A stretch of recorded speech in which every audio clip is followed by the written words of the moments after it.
Alô, torcida tricolor, hoje é dia de Libertadores, dia de Flu, e dia de Libertadores já começa diferente, né? Não tem jeito. A noite anterior é um sono que não é aquele sono pesado, tranquilo, é um sono mais leve, às vezes preocupado, às vezes ansioso, dependendo de quem for, mas enfim, é diferente. E hoje, né, vai ser dessa maneira, mais uma noite de Libertadores, logo mais contra o Olímpia, no Newton Santos, que promete ficar lindo. Mais uma noite tricolor.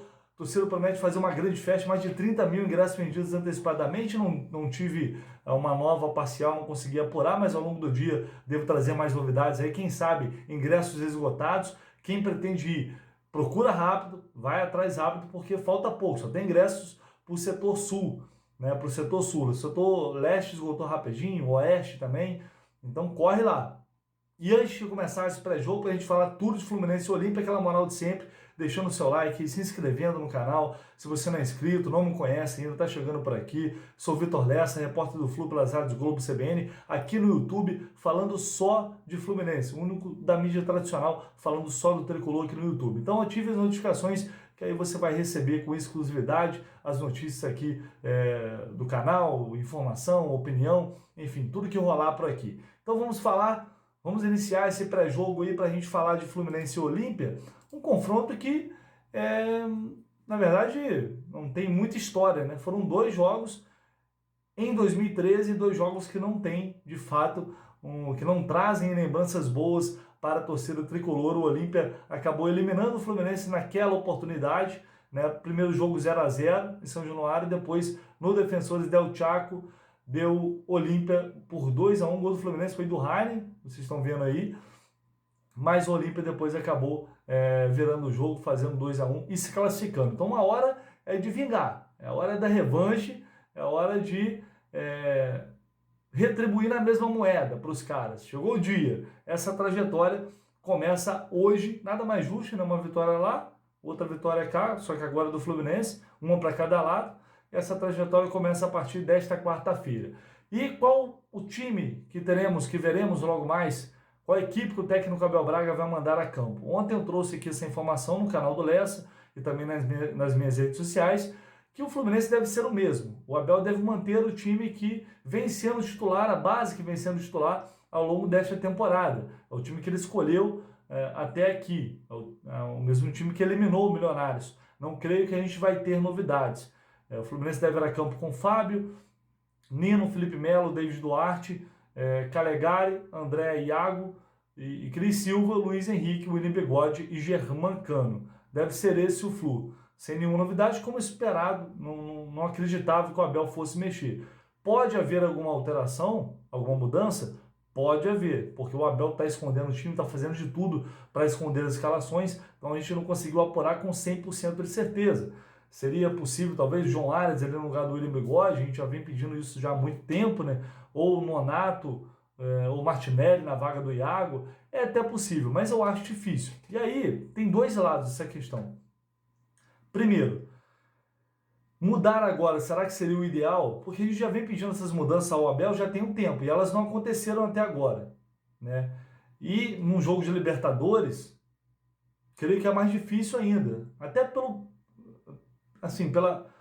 característica do Abel, né? Ele não é de arriscar tanto em jogos importantes. Eu acho que ele opta por essa escalação, por essa formação com esses jogadores, porque ele quer, né, neste momento, atletas com mais casca, com mais experiência para jogar esses jogos. Acredito que seja um fator que pese bastante para as escolhas do Abel, né? Não creio que seja só isso, mas se fosse por questões técnicas, ele já teria feito outras mudanças no time titular, acredito eu.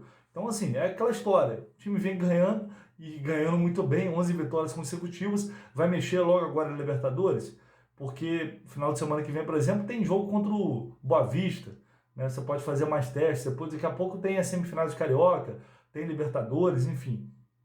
Não creio que ele vá fazer essas mudanças contra o Olímpia e nem sei se seria o ideal levando em consideração essa questão. Mas tem o outro lado, que o Olímpia é uma equipe muito forte fisicamente, não é talentosa, mas é um time que marca forte, tem uma pegada forte e que com certeza vai jogar mais retraído. Então, para você enfrentar esse tipo de adversário, o ideal era ter mais criatividade, principalmente no meio campo, que é o que falta muito a esse time do Abel, o time titular. né? Uma coisa que a gente já vem chamando atenção há algum tempo. Essas saídas lá de trás, com o Nino, com o Felipe Melo, as bolas longas, funcionam em alguns momentos, mas contra um time como esse, né, diante do Olímpia, eu acho que essas bolas vão ser mais complicadas de entrar. Acho que o Fluminense vai ter mais dificuldade, porque se apresentar a previsibilidade que apresentou em alguns momentos, em outros momentos aí da temporada, se for esse time previsível que foi em alguns jogos, eu acho que o Fluminense vai ter dificuldades para criar chances nesse jogo contra o Olímpia, principalmente o jogo aqui no Rio de Janeiro, que eles devem jogar mais atrás e mais retraídos.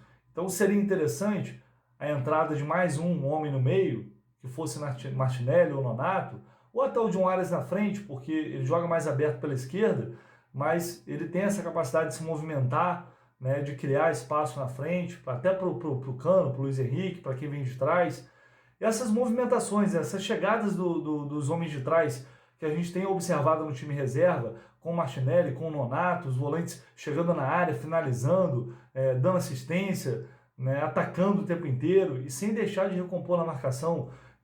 Isso que a gente vem observando no time reserva é muito interessante. Mas essa mescla, ela não aconteceu ainda de fato. A mescla do que tem de melhor no reserva com o que tem de melhor no titular, ainda não aconteceu. E eu não creio que vai acontecer nesse jogo de Libertadores, sinceramente. Seria interessante, seria legal, mas acho que não vai acontecer. Mas enfim, eu acho que o Fluminense pode ter dificuldades se insistir nesse jogo e principalmente se for muito previsível.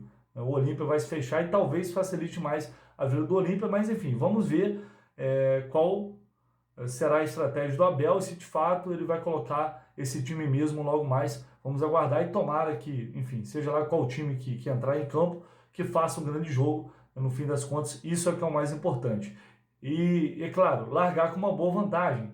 Aqui no primeiro jogo, no Rio, é fundamental. O Iago concedeu entrevista coletiva e falou sobre isso, sobre a melhor estratégia para este primeiro confronto. Sempre muito complicado, né? Os confrontos mata-mata de Libertadores, independente dos adversários, é sempre um jogo muito complicado, né? Como você mesmo citou, do Milionários, na altitude, um jogo muito difícil, né? A gente conseguiu um resultado positivo e decidimos aqui na nossa casa, né? Apesar de ter sido no São Januário, a nossa torcida compareceu e fez um caldeirão ali, nos ajudou na classificação. E agora a gente tem o Olímpia, né? Que é um confronto muito perigoso também, porque é uma equipe que é vencedora na competição, né? Um adversário muito difícil e creio que a gente tem que ser melhor tanto no jogo da ida como da volta, né? Não basta a gente abrir uma boa vantagem aqui e deixar a desejar fora, né? A gente tem que ser melhor nos dois confrontos, como fomos com o Milionário, e se a gente for melhor nos dois confrontos contra o Olímpia, eu tenho certeza que a gente vai sair com a classificação.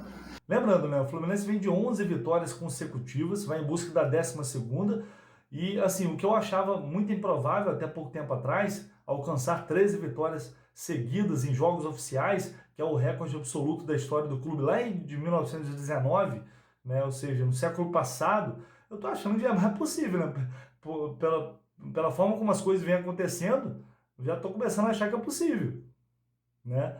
Vencer esse jogo em casa já será a 12ª. Depois já é a 13ª contra o Boa Vista no sábado. Já dá para igualar. Agora, vai ser mais complicado depois, né? Porque aí vai ser o jogo de volta lá no Defensor del Chaco contra o Olímpia. Aí já é outra parada, aí já é mais difícil. Mas enfim, impossível, claro que não é. A gente tem visto aí. E é um time, o Fluminense, que levou só 3 gols na temporada. Um número absolutamente sensacional para 12 jogos aí no ano. E é uma característica do Abel, né? Não é novidade nenhuma. Ele sabe formar equipes muito seguras na defesa e, mais uma vez, tem sido isso. O Fluminense está mostrando isso sob o comando do técnico Abel Braga. Vamos falar um pouco desse Olímpia também, que vai enfrentar o Fluminense. O Olímpia que chegou ontem ao Rio, está usando as instalações do CT do Flamengo como preparação e tem 2 desfalques importantes. Né? O artilheiro do time na temporada, com 5 gols, Guilherme Paiva, foi expulso contra o Atlético Nacional, portanto não vai para essa partida. E o goleiro Alfredo Aguilar, com problema de saúde também não vai poder jogar. Ano passado, a gente lembra que o Olímpia foi eliminado da Libertadores com 2 goleadas para o Flamengo, né? 4-1 no Paraguai, 5-1 no Rio de Janeiro. Aí você para e pensa, pô, esse time vai ser moleza, o Fluminense vai nadar de braçada aí. Principalmente pelo fato de que 7 jogadores que estavam naquelas goleadas estão ainda nesse time titular. Não sei se todos vão ser titulares amanhã, mas eles fazem parte do elenco e são titulares. Só que eu, conversando com jornalistas que cobrem o Olímpia diretamente, lá do Paraguai, diariamente, perdão, eles disseram que o Olímpia hoje é muito diferente sob o comando do Júlio César Cáceres, que assumiu o time justamente depois dessas goleadas. É um time mais seguro, mais organizado taticamente. Então, assim, não acredito, não acho que a gente deva ter a expectativa de que o Fluminense vai ter molezinha aí pela frente diante do Olímpia. E por que esse time não mudou muito? O elenco é praticamente o mesmo. Porque o Olímpia sofreu uma punição da FIFA, o Dinamo de Kiev entrou com processo devido ao Olímpia não ter honrado o pagamento do acordo que fez com o Dinamo pela compra do Derlis Gonzalez, que é um dos principais destaques do time. Na época, $400 mil, 2 milhões de reais na cotação atual. Então, se o Olímpia não quitar esse parcelamento, essa dívida até o ano que vem, vai perder pontos também nos campeonatos que estiver disputando. Então, por isso, o Olímpia foi impedido de contratar qualquer jogador para esta temporada. Então, o que eles estão fazendo? Apostando muito na base. Hugo Quintana, Marcos Gomes, são jogadores que estão subindo. O próprio Guilherme Paiva, que não vai jogar hoje, mas que é destaque, é o artilheiro, é cria da base também do Olímpia. Então, eles estão apostando muito nisso, na garotada. E, apesar disso, o Olímpia vem bem. Está invicto na temporada até aqui, dos 7 jogos que disputou, em 4 o Olímpia saiu vencedor. Então estão num momento bom, apesar de que no Campeonato Paraguaio não estão tão bem assim, estão na 4ª posição ali, 7 pontos atrás do Cerro Porteño, que o Fluminense, inclusive, eliminou no ano passado. Principais destaques para mim, Derlis Gonzalez, como citei, ex-jogador do Santos, né? É um jogador que atua mais pela esquerda, o Fernando Cardoso, que é um meia que atua mais aberto pela direita, às vezes como ponta também, um jogador muito voluntarioso, veloz, um jogador que incomoda bastante, o Fluminense tem que ficar bem atento com ele. E eu bati um papo com o jornalista da ESPN, lá do Paraguai, o Edgar Canteiro, tá aqui no canal esse bate-papo, quem não conferiu, acho que muita gente já viu, mas quem não conferiu tá aqui, pode voltar lá e conferir. Falamos muito sobre o Olímpia, sobre como chega o Olímpia para esse confronto, e eu separei aqui um trecho em que o Edgar fala sobre as principais características desse time, o que o Fluminense tem que principalmente tomar cuidado nesse confronto. O time Fluminense deveria de fazer ampliar o campo, ou que os laterais vayan para arriba y tratar de ganar as espaldas do lateral, tanto do Torres, mas do Salazar, e tratar de ser efetivo na área.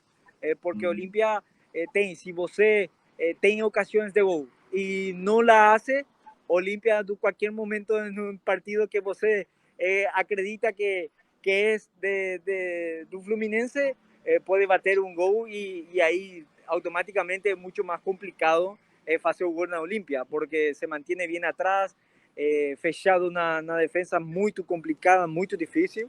Entonces, debe tratar de ampliar el campo, ser efectivo y atención con las bolas paradas, que también é algo que tem que ter em conta do Fluminense para o jogo contra o Olímpia. Então vocês ouviram aí, né? Muita atenção na bola parada e se preparar para um jogo de muito embate físico, que é uma das principais características dessa equipe.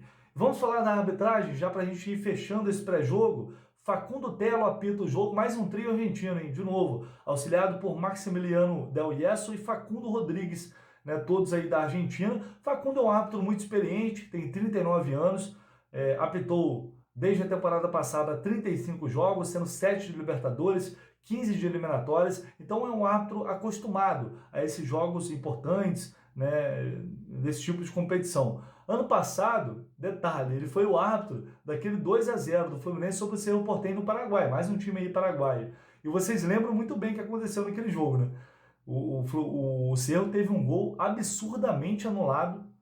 Não, o jogo poderia, acho que o Fluminense passaria de qualquer jeito, mas naquele momento poderia complicar um pouco a partida. Um gol absurdamente anulado. Samuel Xavier dava condição na jogada. Vamos rever esse lance aí rapidinho. El árbitro asistente, en un centro al área, levanta su bandera señalando un fuera de juego de manera equivocada. El VAR, al chequear la jugada con un ángulo muy cerrado, deja de tener en cuenta a un defensor que se encuentra en la parte inferior de la pantalla para la puesta de líneas virtuales y que habilitaría a todos los delanteros, caracterizando un error en la decisión final. Essa análise aí é da própria Conmebol em relação a esse erro absurdo aí do VAR. Foi o único jogo que o Facundo Telo, apitou do Fluminense, teve esse erro bizarro aí, realmente impressionante. E tem mais uma história em relação à arbitragem nesse jogo, né? Um senhor que vocês odeiam muito, e com razão, pelo menos a maioria odeia, o ex-árbitro Hector Baldassi vai ser o responsável por analisar essa arbitragem, ele mesmo, aquele árbitro lá de 2008, né? Mas fiquem tranquilos, porque ele não vai ter influência nenhuma direta na arbitragem, tá? Já deu muita polêmica isso nas redes sociais, porque do nada apareceu o nome do Hector Baldassi, mas alguns colegas fizeram aí matérias sobre isso, o próprio GE. Globo, né, dizendo que, segundo a Conmebol, o assessor de vídeo, que é o caso do Hector Baldassi, não é VAR, ele apenas acompanha o trabalho da arbitragem, ele pode fazer isso até de casa, nem vai estar no Newton Santos. Ele depois faz um relatório para avaliar a arbitragem. Essa é a função do Hector Baldassi. Ele que parou de apitar em 2011 e passou a ser membro aí do Comitê de Arbitragem da Federação de Futebol Argentino, Associação do Futebol Argentino. Em 2013 ele entrou pela política, foi eleito deputado na província de Córdoba, que é o lugar onde ele nasceu lá na Argentina, mas vem acumulando aí as duas funções. Então é isso, o Hector Baldassi, que foi protagonista daqueles lances que a torcida não esquece nunca mais, o pênalti no Washington, mandou o pênalti do Thiago Neves voltar, enfim, mas para esse jogo ele não vai ter interferência direta, podem ficar tranquilos. Nos jogos contra o Milionários, os argentinos foram bem, então é torcer para que o Facundo Telo faça também uma arbitragem honesta e correta logo mais no estádio Newton Santos, é o que nos resta. Pós-jogo, aqui no canal, não se esqueçam, espero vocês.